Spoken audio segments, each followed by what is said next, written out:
Помогите, сейчас мне пена в глаза попадает, у меня там пух вылетает,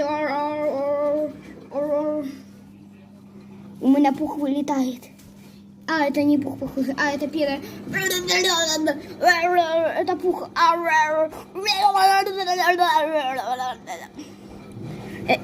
Это носки, что ли?